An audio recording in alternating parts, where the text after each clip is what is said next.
And welcome to episode 9 of the David Bernard podcast. Today is June 10th, 2021. I'm joined with Zach Fradella now, my fellow Fox 8 meteorologist. And Zach, we did it. We got through the first week of hurricane season without a storm. Quite an accomplishment. Especially after what has happened the past several years where we've had multiple preseason storms, and then right when we've hit June 1st, we've had something to watch. But this week, pretty quiet. But that might change as we go into the middle part of June. There are some hints that we could be watching something way down in the Caribbean, but overall a quiet start to hurricane season. We love it. And you know, we just passed the 1-year anniversary of Cristobal. That was a year ago, okay? So that was like around June 8th or something when that landfall started. And we thought, oh my gosh, we're already having a storm the first week of June. And who knew what would be ahead of us over the next several months? But, you know, one of the worst hurricane seasons on record. Yeah, I mean, 2020 brought the 30 named storms. And typically, we always talk about this. If you get a storm in June, that doesn't equate to, we're going to have a busy season. Just so happens that last year, it was one of those really busy, hyperactive seasons. So, yeah, you're probably going to get some early season development. But this year, you always tell me, you always say it, every other year, typically we get that June storm. So last year we got a June storm. Hopefully we don't get one this year. But that might still happen. Well, so there was a little bit of the Hurricane Center outlooked an area in the Caribbean earlier this week. Never really looked like that was going to be much to me, and I think you felt the same way. And of course, they've now taken that off the table for development. But why is it that we typically see these storms spin up around the Caribbean, or particularly around Central America this time of the year? It's all because of the way the wind blows from the Pacific Ocean, from the Caribbean and the Gulf. There's always this weak area of low pressure that develops over Central America. That's why at this time of year, they're almost always highlighting something down there. And the technical name for it is the Central American Gyre, which we usually, when we get those early season storms, it's a piece of that comes off of that area low pressure, that broad area low pressure. And so we always have to watch that area, and that might be what we're watching as we go into the middle of the month. And that became the buzzword last year, the Central American Gyre, that really got out there in the public sphere. It was like the polar vortex of winter, right? Something that we've known forever that has existed, but, you know, that has not really been in the public lexicon for quite some time. So anyway, the Central American Gyre, it's basically a big area of broad low pressure, and occasionally you'll get something spinning off of that and developing a storm. There are model hints that still might happen. I was just looking at them a second ago. Every day we get multiple models, and that's why, you know, there's so many things that you see out there in social media land and whatnot that you can't latch on to one single model that's talking about something 7 to 10 days away. That's what we sit here and we look at all these models and we get the feel that, okay, well, something might happen, but we're not talking about, hey, it's coming to Louisiana, or hey, it's going to Florida. Just there's going to be a tropical disturbance that's going to sit down there, and whatever happens, we really don't know what's going to happen in the long run. But right now, that's certainly going to be that area to watch over the next week or two. And you know, the big I don't want to say fight, but dilemma, I guess you could say, the big dilemma that we sort of face as broadcast meteorologists over the last 20 years, and specifically really the last 10 or so, has been the acceleration of social media and the amount of information available to the public. And I get questions all the time, you do too, from our viewers saying, hey, we saw this on this model, or Joe Smith from channel wherever posted this. And what I have found is that I can't go down and chase down everybody else's social media. I can't go out and put out every fire that I think is maybe hyperbolic or maybe just even scientifically untrue. Unfortunately, that kind of stuff gets out there as well. All we can do is control our own individual messages. You have a big following on social media, and I think, you know, I kind of follow the same path along with the rest of our team, is that we'll put the information out there. We can't hide it. I mean, anybody with Google can go and look for this kind of stuff, but the best we can do is give the proper perspective for what the threat is at this time, if there's even a threat. Exactly, and that's the problem. There's no threat right now, absolutely no threat to anybody from this possibility of a disturbance, but it looks threatening when you see a model that might be pointing towards you 10 days out without any type of meteorological context. Oh, that looks threatening, but the reality is 10 days out, that model is not going to get that right. and that storm might end up in the Pacific Ocean when all is said and done. And that's why there's no real need to post individual model runs every single day. Because look, we get these models 4 times a day, and we have multiple models, so it just becomes like you said, going down a rabbit hole that it's not worth it. And the bottom line is, and we kind of beat this into the ground, people are sick of hearing it, but you need to be ready any time of the year, beginning now, going all the way through October, as we saw last year, with Zeta hitting practically around Halloween. Well, remember, you can also watch this podcast. We have a video version. It's on our website, fox8live.com/David. And if you happen to be watching the video version now, we have the audio version on our website. And of course, you can also subscribe to it on just about any podcast app. We're on just about all of them, whatever you get on your phone, Apple, etc., Spotify, you can find us there. Don't forget fox8live.com, along with Fox 8 News and weather apps, where you can stream our newscast all throughout the year if you don't happen to be in front of your TV, and a lot of people don't live like that anymore. Also, it's a very good tool to have during a hurricane. We saw this with Zeta last year, 90% power outage in the metro area. If you have a way to keep your tablets and phones charged, that might be your car, but you also don't want to start running your gas down charging the car, because who knows what the gas tank situation could be if we have a real storm. But if you have a portable battery charger, a way to keep your devices charged, you'll be able to continue watching us through the storm as well. And also this year, we're on our iHeart radio station network. They are our partners, and I had a lot of people tell me during Zeta, when the power went out, they went to the good old-fashioned terrestrial radio and turned into iHeart Radio, and they were able to hear our coverage there. Well, today we are speaking with a friend of mine and somebody who is very well known in the meteorological community and beyond, I would say, the worldwide public as well. That is Josh Morgerman. And Josh is, I would call him probably the premier hurricane chaser in the world, because the guy is international, all right? I mean, we've got some really good hurricane chasers, professionals that Zach, and we work with around, but Josh has taken it to the next level. And I'll get him to confirm this, but at least by way of his website, he has intercepted, it appears, 59 storms around the globe.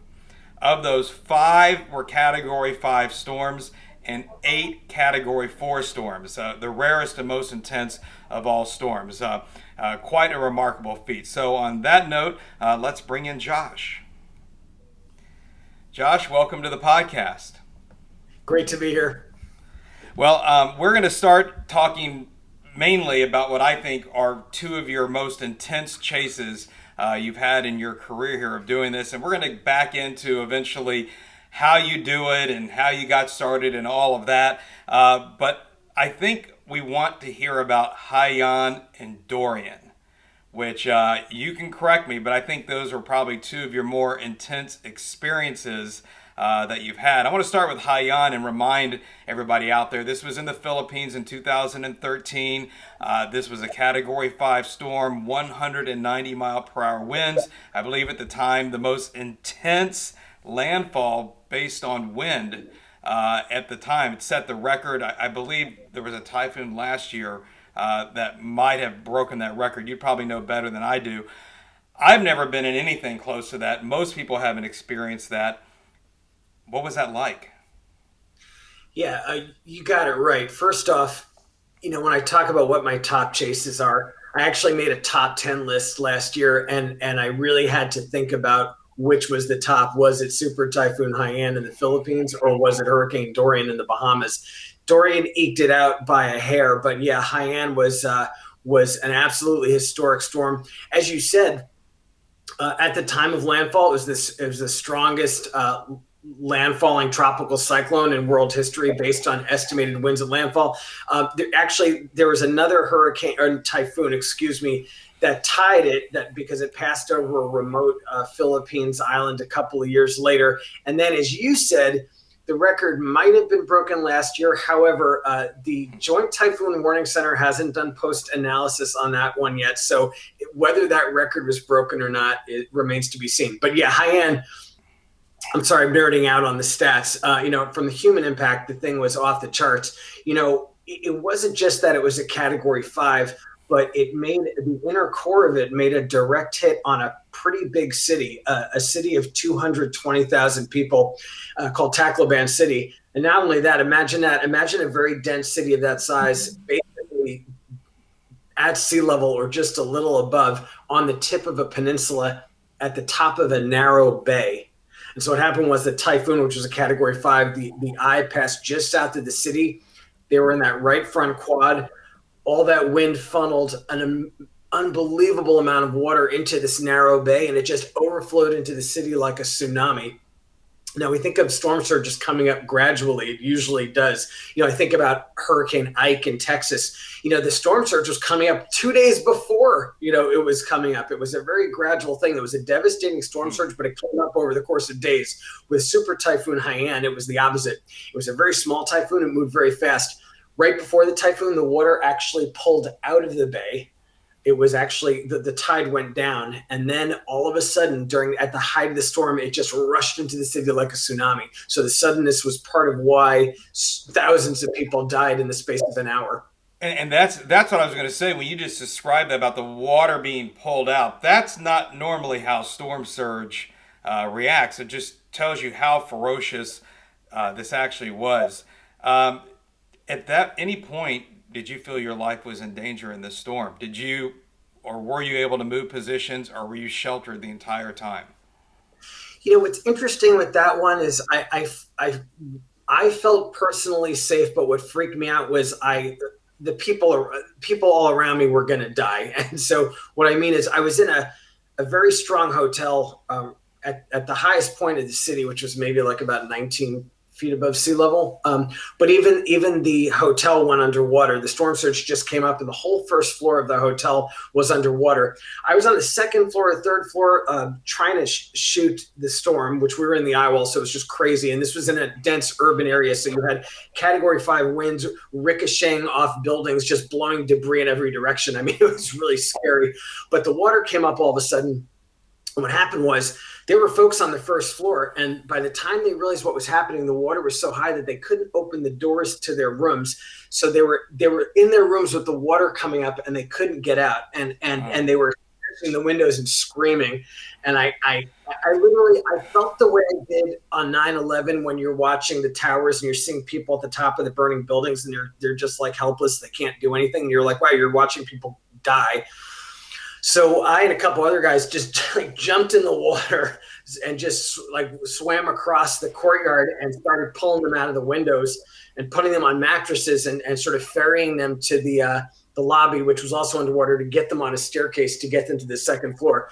And I'm very happy to say no one in our hotel actually died. There were some injuries, but we got everyone to the second floor in time. But that's what freaked me out about that one. I thought I was going to see people die in front of me. Well, and Zach, you can chime in on this. What are you thinking about when you're hearing that story? I'm thinking about Katrina. I think you need to unmute your mic. I didn't experience that personally, but that's exactly the thought process when it comes to Hurricane Katrina. And, that's exactly what all of these people that did stay behind and, the lower Ninth Ward and places like that, they experienced that same thing where they had to get in their attic and the water kept rising and they had to get out some kind of way. So let me ask you this, Josh. Thousands of people lost their lives in this storm. Once it was over, what was it like getting out of there? I've been in many hurricanes by that point. I'd not been in one like that where the level of destruction, it was just whole huge sections of the city were just gone. I don't mean they were damaged. I mean, they were just piles of rubble. It looked like what you see after an EF5 tornado. Like you couldn't even find the streets and their bodies. I mean, I don't want to get gross about it, but it was really horrible. And there was a complete breakdown of services and civil order, and it was just a complete apocalypse, And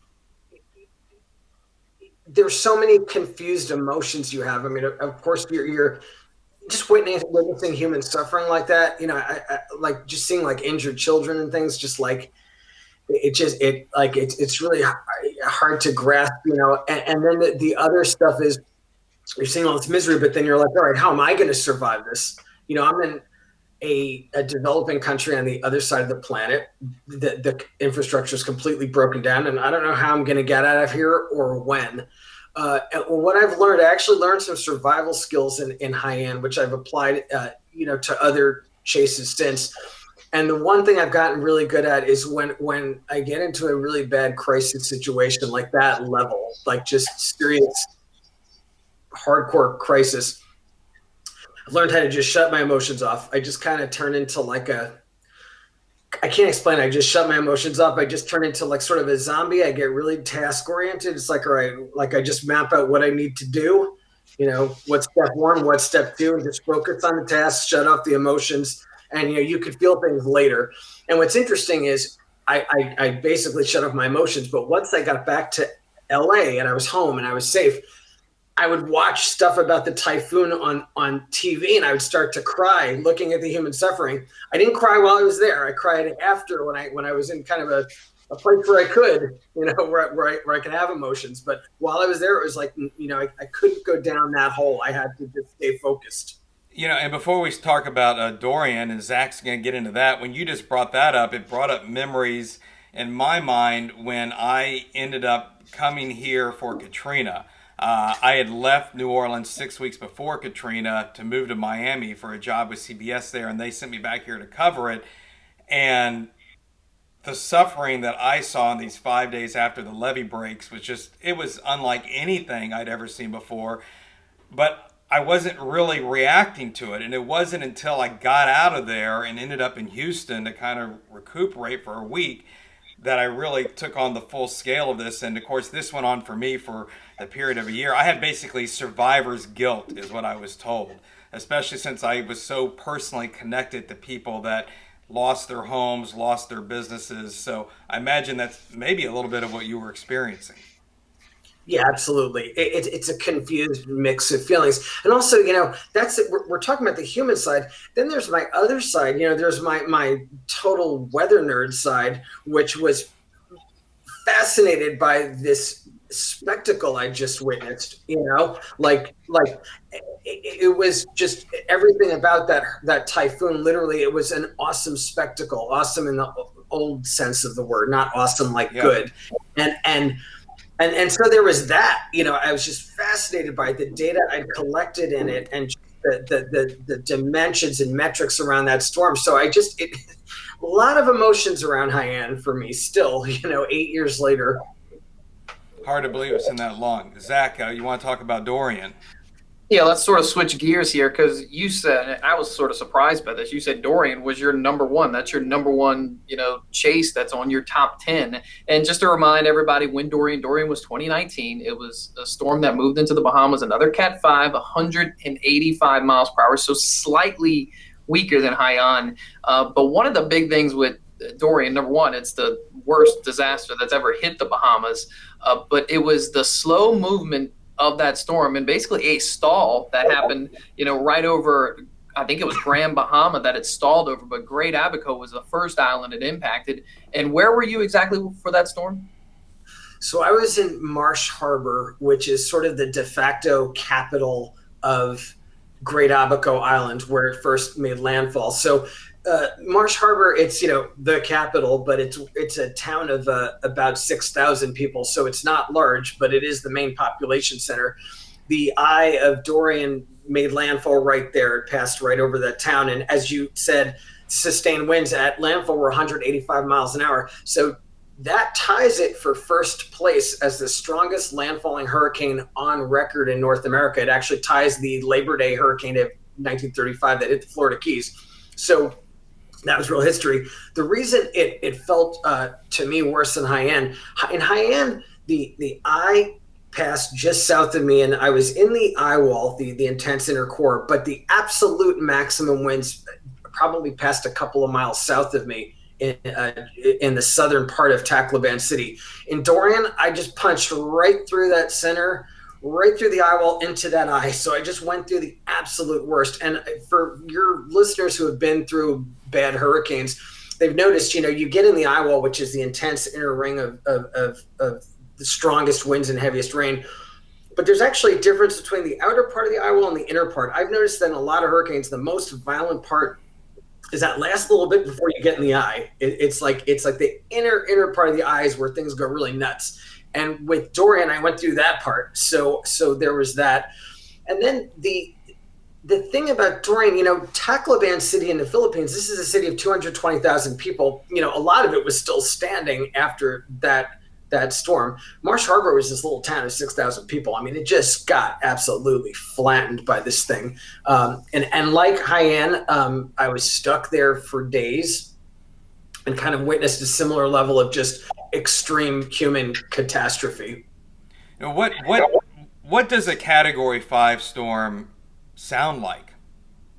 I mean, a lot of my listeners have been through a Category 1, maybe a few Category 2s. If you were on the Gulf Coast, you had a Category 3 with Katrina, but not very many people have heard or experienced or felt a storm of that intensity. Yeah, the sound of a hurricane. So as you guys probably know, but I'll explain it for people who haven't been in a hurricane. Every hurricane sounds different, and it's not just the intensity. There are other factors too. It's like, what's the landscape like underneath it? Are you in an urban area? Are you in the middle of a field? Are there telephone wires? There's all kinds of stuff. And certain hurricanes have like a very howly sound, and other ones have a roar. Some sound like a scream, like some sound very shrill. Like some are louder than others. It's interesting. It's not always correlated with intensity. Dorian was a full-on roar, and the interesting thing, when we were in that inner eyewall, so I wrote it out. Once Dorian got as strong as it did, I realized I had to handle this one really carefully, and I chased it with some level of caution. So I relocated. I was actually going to be in a condo very close to the water, and once it went nuclear, I actually found a school on a hill. So I was like, all right, I want to survive this thing. I'm an edgy chaser. I like to be a daredevil, but I was like, I don't want to die in this thing. So I wrote it out in a classroom in a school, concrete building, just a small room with 11 people. And with all the cyclone shutters over the windows. And, I just remember at the height of the storm when we were in that inner eyewall, first of all, I was looking out a window on the downwind side of the room. And one thing about it is everything just turned white. You couldn't, it was the middle of the day. You'd think I would have gotten incredible footage. I might as well have shot a white shower curtain. Like you couldn't, there were cars parked 20 feet away, you couldn't see them. Everything just turned white, and there was a roar. And then the other thing was your ears, everyone in the room, our ears were killing us. And it's not the low pressure of the storm. People think it's that. It's not that. When you're on an airplane, you're in lower pressure. It's the pressure changes from these gusts over 200 miles an hour hitting the building. They cause these rapid pressure changes, and you feel like your ears are going to blow out. And it was the worst I've ever had in Dorian. And everyone in the room was just like, ow. So what was crazy was everything just turned white. And then when the white curtain lifted as we got into the eye and the sun came out, everything looked crazy. Just cars thrown all over the parking lot like toys, just nutty stuff. But you didn't see any of the cars fly because you couldn't see anything while we were really in it. So it was like a tornado. I think one thing I wanted to emphasize to everybody out there, and having spent 10 years in Miami, becoming very familiar with the Bahamas, how much worse this could have been for the Bahamas. The Bahamas, they're a huge island chain, right? I mean, 700 or 800 miles long. It's a very long chain. And Dorian hit Great Abaco, as you said, and then it hit Grand Bahama. Now, Great Abaco, I think, had 10 to 20,000 residents, something like that. Grand Bahama has like 50,000. Grand Bahama, I believe, is the second most populous island in the Bahamas. But almost everyone in the Bahamas, the majority live on Nassau, where a lot of Americans have gone to the resorts there. You have 250,000 people or so on Nassau, and this storm missed it. I don't know what this nation would, meaning the Bahamas, would be today if that track had been farther to the south. Oh, it's hard to get your head around it. Exactly. I mean, and I should say, even Grand Bahama, I don't want to say they got lucky, but the town on Grand Bahama, which I think is Freeport, it looked like it was a little outside of it's on the west end of the island. It looked like it missed the absolute worst of it. So the Marsh Harbor, that town of 6,000, was, I think, the biggest sort of population cluster that hit. Like, that hit Nassau. Wow. I mean, we're talking like a totally different story here. And that's what made Super Typhoon Haiyan in the Philippines so unique. Not only was it the strongest landfall in history, but it made a perfect bullseye hit on a city of 220,000, and one that was uniquely vulnerable given its location and elevation. Okay, so the storm is over. Now what? Yeah, so I applied my what I learned from Haiyan. It was like Haiyan in the sense that it was that level of like off the charts catastrophe where you see a society totally break down, mass casualties, and I just realized, I'm like, all right, I'm just going to be stuck here for a while and just try to just kind of be zen about it. I think a side of me, I started to get a little freaked out. And then like the other voice in my head was like, hey, you want to be the big shot that goes and hunts down category 5s and, developing island nations, this is part of it, deal with it. So I just calmed down and I just kind of, I developed a system. I lived in my car for a few days. My car was fine. It was really interesting. The car next to mine just totally blew away, but mine had like not a scratch. So it was functioning, which was great. And I meant to say, during the eye of Dorian, the room we were in the school was so badly damaged that the 11 people I was with, who I didn't know, we had to find somewhere else to go during the eye. And between the 11 or 12 of us, we only had 3 functioning cars, one of them being mine.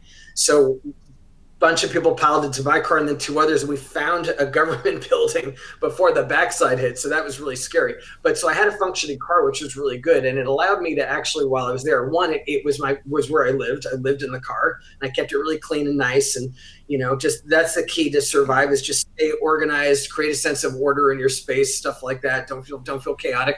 I ration my supplies very carefully. And since I had a car, I was able to be helpful. I brought one family to their house so they could get their things because their house had been destroyed. I took another guy to the medical clinic. I just tried to be useful while I was there, and just, I knew at some point I'll get off the island, and I did a few days later. Okay, so now let's pull it all back. So how did Josh Morgan become Hurricane Man, Hurricane Chaser extraordinaire? You're not a meteorologist by training. You're a businessman, but that didn't stop you getting the hurricane bug. What do you trace it all back to? What was your aha moment, let's say? Well, I think a lot of us, we're talking, before we went live, and talking with Zach, and he was sharing his experiences growing up, and they were similar to mine. And I think a lot of weather nerds, I think it's something you're just born with it. I think it's like a gene. You just get excited by violent weather. I could just remember being a toddler, and any kind of thunder or wind or anything, I just get like excited like it was a drug. And I grew up on Long Island, and we would get hurricanes on occasion, weakening ones, but we would get hurricanes up there, and I would just get very excited every time one would come. And so that's what I think created the bug. And the big one I remember is when I was a teenager was Hurricane Gloria, which I was 15 years old. I was like a full-on weather nerd by this point, with my tracking maps and everything. And that one raced right up the East Coast, and literally the center of it passed right over my town. It was just like, oh my God, it was like, like nerd heaven.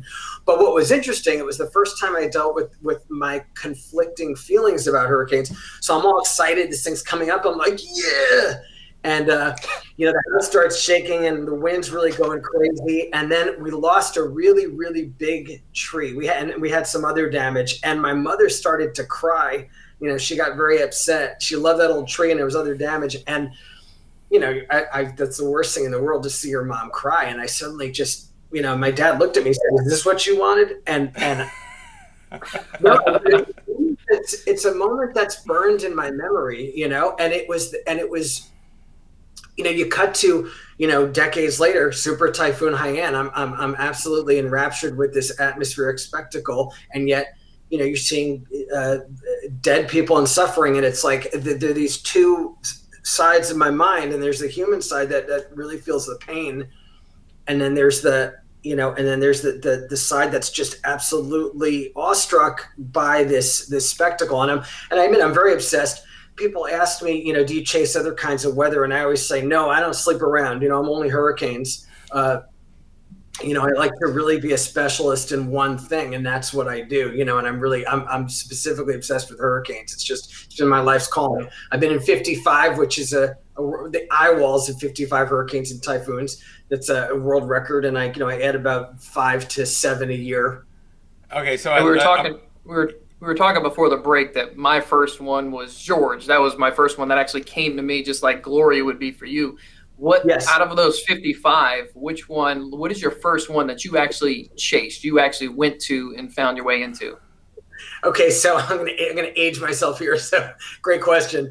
So there were a couple that came to me as a kid, and then the first one I chased was Bob in 1991. I was really young, so I was in college, and I was doing an internship on Capitol Hill in Washington D.C. and there was a hurricane coming up the coast. And remember, this is before internet, this is before mobile phones, this is like before all that. This is like when you had to call a special hurricane center number to get the latest coordinates, and it was like crazy. Imagine that we lived like that, all of us. So you don't remember this, Zach, but it was crazy. This was like the era of horse-drawn carriages. So get this. I didn't have a car. I was too young to rent a car. So I knew it was going to hit up in like Long Island or New England. So I put, some clothes in a duffel bag and like $200 in like a paper map. And again, people didn't have devices back then. No one had a phone or an iPad or anything. You didn't have any of that stuff. And I just jumped on a train to New York. And then in New York City, I jumped to another train that went along the Connecticut coast. I chased this thing in a train with a paper map. And that was my first chase. Hey, that's how it rolled. I ended up Rhode Island on a train as the core of the hurricane was sort of raking the coast, and that was my first chase. And it was like I look back at it, I'm like, oh my god, I can't believe how sad. Don't worry about aging yourself, Josh, because I think I'm about 6 months older than you. So okay, so I'm the old one here. Well, let's talk about the chase and how you plan for these things. You're based in LA. Los Angeles, we say LA and Louisiana, we have to specialize, that LA, not this LA, in Los Angeles, which, theoretically that's a great spot because, it's major city. You can jump to the Gulf Coast, the East Coast like that. And then when you get your crazy bug and you have to go typhoon chasing in the Pacific, obviously Los Angeles is the gateway to Asia from the United States. But 2020 happened. And so it was a little bit different last year for you. Yeah, exactly. And you correctly pointed out that LA is the perfect spot for me and what I do. Some folks don't realize, they joke, they're like, wow, you live in LA, you don't get hurricanes. But as you pointed out, if I'm chasing globally, if I'm chasing the Caribbean, East Asia, Australia, LA is actually the perfect point. No, we don't get hurricanes, but you have you have a nonstop flight to all those spots. But last year, I did suddenly realize, wow, the world is cut off to me. My world is now much smaller. And I realized I was basically confined to North America. And I decided to just mix it up. I didn't want to get on flights. And two, I just wanted to do something new. So I found me a house I decided, okay, I looked at a map of the US and I'm like, all right, I'm probably going to be stuck in the US this year. So where do I like to chase? And I'm like, all right, basically my chase zone is South Texas, all the Gulf Coast down to South Florida, and then up to like North Carolina. That's for me the sweet spot. Stuff north of there, I don't mean to be a snob. I did grow up on Long Island, but these days, the hurricanes up there don't quite do it for me. Those aren't hard enough drugs for me, okay? It's like so I know I'm such a snob now toward Yankee hurricanes. It's like I forget I'm a Yankee. So I looked at that zone from basically South Texas, South Florida to North Carolina, and I said, okay, where's a midpoint there from which I can drive to any possible chase, whether it's Port Isabel, Texas, Homestead, Florida, Morehead City, North Carolina, and that was Mississippi coast. So I started looking for houses in Mississippi, and I found a house to rent in Bay St. Louis, and that's where I ended up. So it was sort of initially by chance. It was just that I was like, okay, this is a midpoint on a map. I've since developed a very strong affection for the Mississippi coast and for Bay St. Louis specifically. I'm like a dog. I get very territorial. I lived there for 5 months. Now it's like, it's my turf, okay? Like, this is like, this is my town. So, yeah. So it was really exciting. So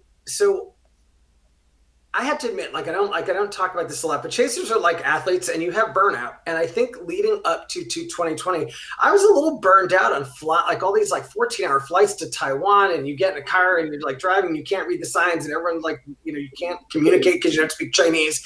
I was the kind of the rat race of chasing around the world was starting to get to me. And so in a sense last year, to just change pace, live in a little house on the Gulf Coast, no planes, no airports, driving to every chase, road tripping. Man, it was so cool. It was so cool. And to live in hurricane country, to live right on the Gulf and just to experience it with residents, not just as an outsider, it was really cool.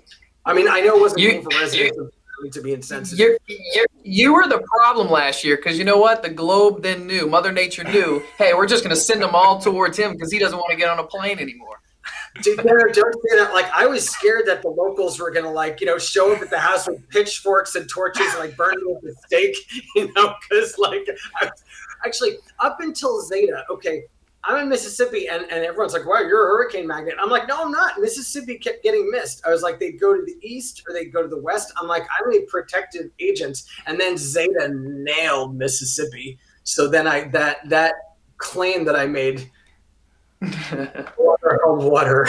So. Yeah, I mean, you're over here on the causeway. They had last year, or I don't remember which year it was. The old Jim Cantori, "Please go home" sign, because that's been the old joke with Jim, right? Wherever he shows up, doom and gloom. So we don't want you to get that reputation, Joss, by any means.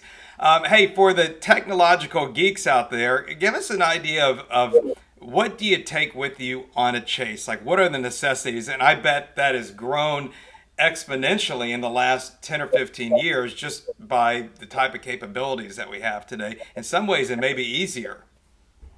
Yeah, it is. Now, different chasers do it different ways, and there are some chasers who are constantly like just innovating with their gadgetry, and they have more and more equipment and stuff. And you look at Reed Timmer, he's constantly innovating with new ways of measuring atmospheric events. Mark Sudduth is another one. He's really he has all kinds of instrumentation and stuff. Me, I'm one thing is I don't do the team thing. I'm a lone wolf. I like to chase alone. Sometimes I chase with one other guy. There's I have one friend in Mexico that I will chase with sometimes, another dude in Texas, but generally I'm like a solo act, and I like to do it that way. I don't like to being a hurricane. I don't want to get all new agey, but it's kind of like a religious experience for me. And I don't like being around a lot of people talking. I like to just kind of connect with the experience. And I feel like I could do that best alone, but that means I have to do everything alone. I don't like a crew and stuff unless I'm shooting a TV show, in case that's something else.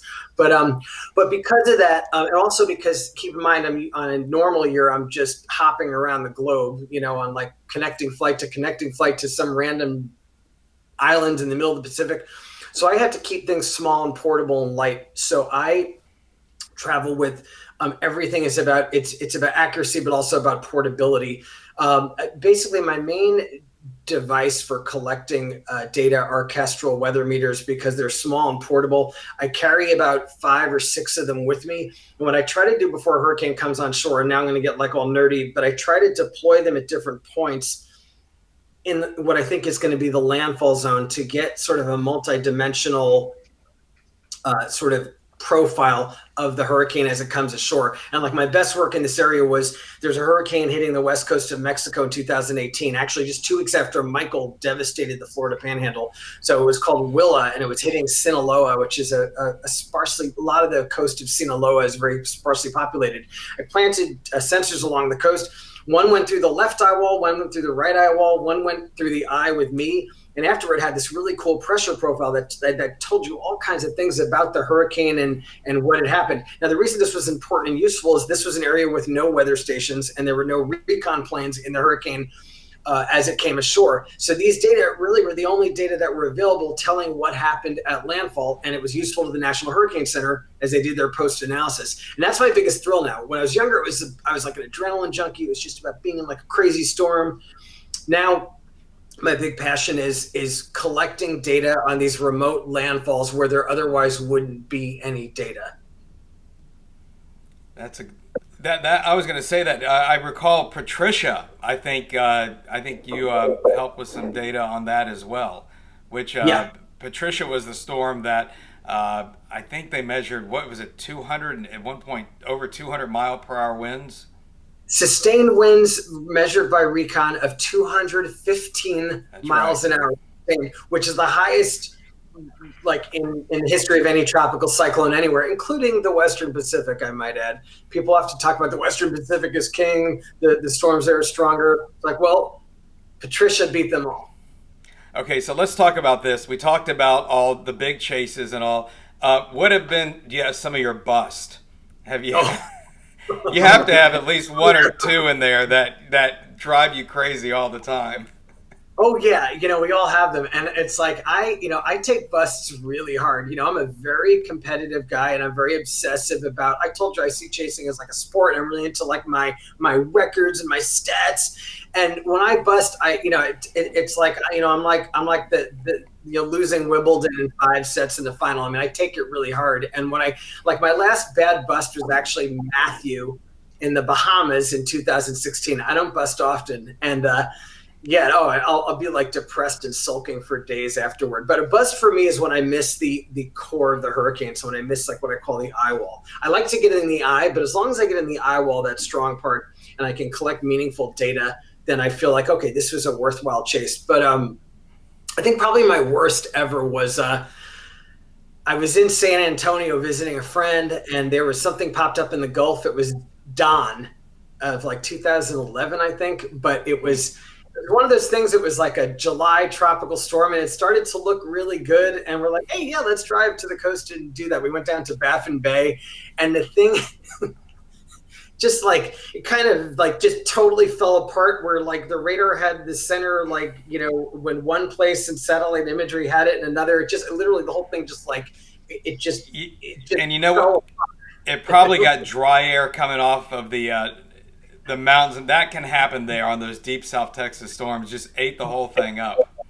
Yeah, so the basically, but we were in Baffin Bay waiting for it. The center passed right over us. I think I had like a 2 millibar pressure drop, and there was maybe a gust to like 30 miles an hour. It was, and for like literally for months, even years later, like folks online like were trolling me about it. Like people would bring it up as like a low blow in debates, like they would, because I was so embarrassed about it. Oh, come on, that's not right.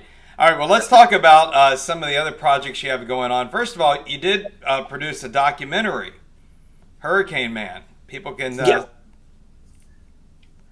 where can people see that? Yeah, so Hurricane Man. So actually, I did not produce it. I was just the talent in it. But it was a British documentary produced by BBC. You've all heard of BBC, and UK TV, which is a British television network. So it's a docu-series called Hurricane Man, and it follows me and a British film crew around the world as I hunt down hurricanes. So yeah, British producer just came to me and said, let's like make this show. And so we produced it. I was very worried in the beginning. I was with, I was put with this crew of like a bunch of these really nice, like kind of tea drinking British hurricane virgins. None of them had ever been in a hurricane. And I'm like, okay, how are they going to handle this? Well, listen, at the end, all these newbies, they all went through the eyewall of a Category 5. They all went through Michael, and I'll tell you, they did great. They none of them freaked out. They did a really good job. So yeah, so it followed me around the world, and it's a really good documentary because it doesn't just follow me, but in each impact, one crew sort of rides out the storm with a local family, and another crew rides it out with emergency services, and then one's with me as I'm hunting it down to get data.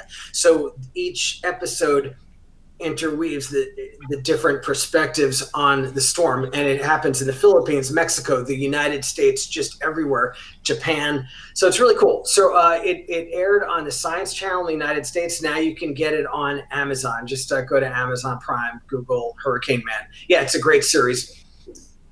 Okay, and so we're in podcast world here. Zach and I have been producing these. Everybody's doing a podcast, why not? And we were talking the other day. You have something similar that you're going to begin.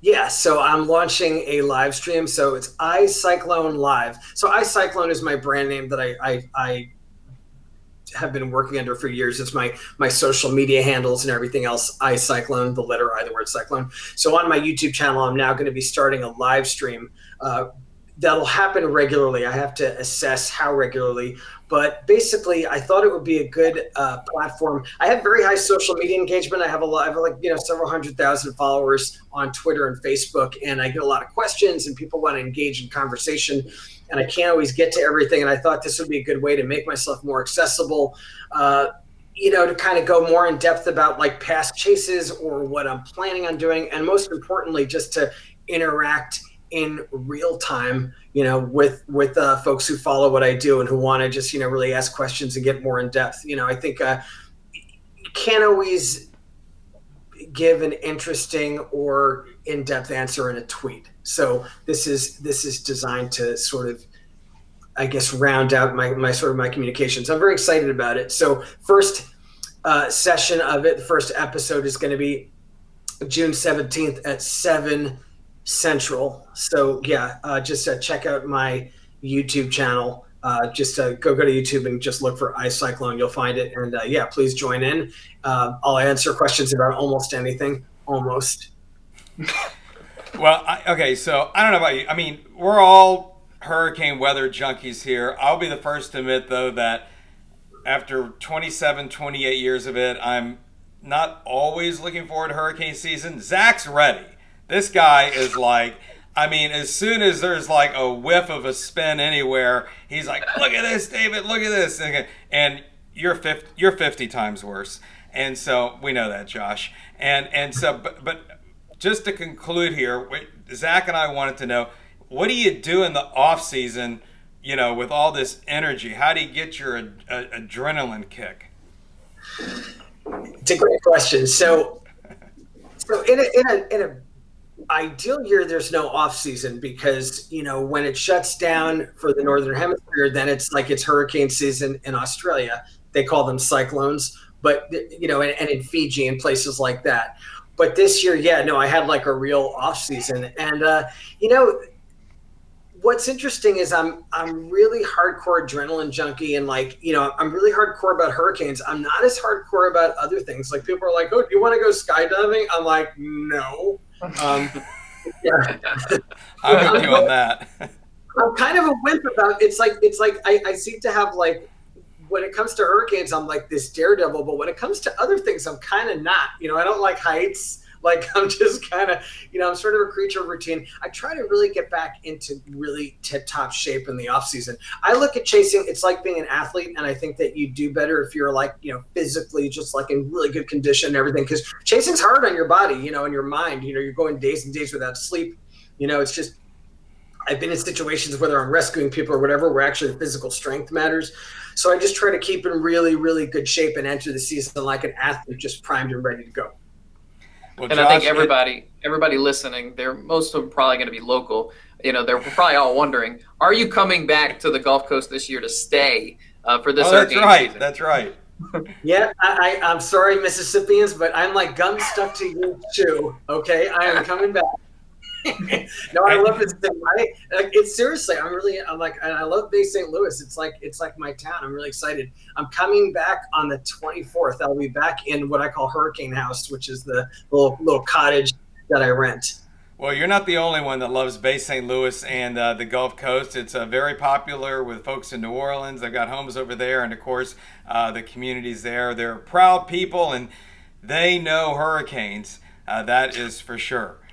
Oh, totally. I mean, I was going to say that as a hurricane nerd in LA, it's a lonely life. Like people in LA don't know the difference between a hurricane or a tornado. They're like, what's a hurricane? Is that rain? Like, they like literally do not know. And it's not that they're dumb. It's just because everyone knows their environment. If you talk to a random Angelino about earthquakes, they could start telling you about S waves and P waves. You know, we all know our worlds.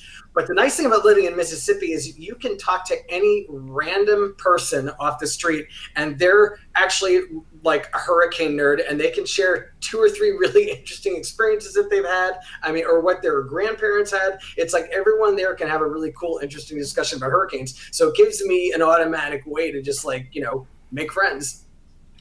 Well, Josh, it was great having you here today. I'm glad we were able to catch you before the season gets off and running. Thank you so much for being on the podcast, and stay safe, and we'll see what this year has to offer. Well, those were some pretty harrowing stories from Josh Morgerman. What a hurricane chaser indeed. And as we noted, he's going to be back along the Gulf Coast this year, based in Bay St. Louis. That was the correct spot for last year. Let's just hope it's a matter of convenience for this year for him to jump off to other spots in the United States if, in fact, we do get hit. I don't know about the omen of him being there 2 years in a row, though. I don't like it. I think it's probably going to become a regular thing, so we're going to have to get used to him coming to Hurricane House in Bay St. Louis. But hopefully Zeta was just an anomaly, and he has to chase the storms, and they don't chase him. Right, and don't forget, of course, Laura and Sally and everything else that was on either side of us. Well, next week, Zach, the National Hurricane Conference is here in New Orleans. Now, normally this is in the spring. They put it off toward June because of COVID and the easing of restrictions. Obviously, it's risky doing a hurricane conference in the month of June here in New Orleans. But I'm going to be speaking to Dr. Phil Klotzbach, and a lot of folks may have heard his name over the years. He was the understudy for Dr. Bill Gray, who was really the pioneer in forecasting hurricanes, seasonal hurricane forecasting. He passed away a few years ago, and Dr. Klotzbach at Colorado State is continuing that tradition. So I'm going to talk to him about what he's seen so far. We've all seen the forecasts out there, and I think he would take note of the same thing. It's not really until we get into July that we start to see the patterns setting up across the Western Hemisphere, over the oceans, and over the North American continent that could influence what kind of season we're going to see. Yeah, when it's this early in the season or preseason, when you're in April and May, when his first numbers come out, it's typically he's generating them mainly from La Nina, El Nino, and what are we going to see with that?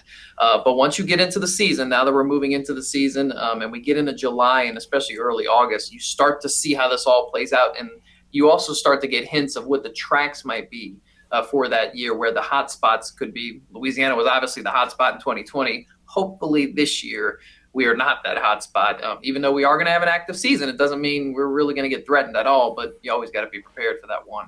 And we'll see what happens. Maybe it won't be an active season. There are years where the forecast has not worked out, and maybe this will be one of them. But as always, we want all of our listeners out there to be prepared for whatever may come our way. For Zach Fradella, I'm David Bernard. Thanks for listening and watching, and we'll see you here next week on episode 10.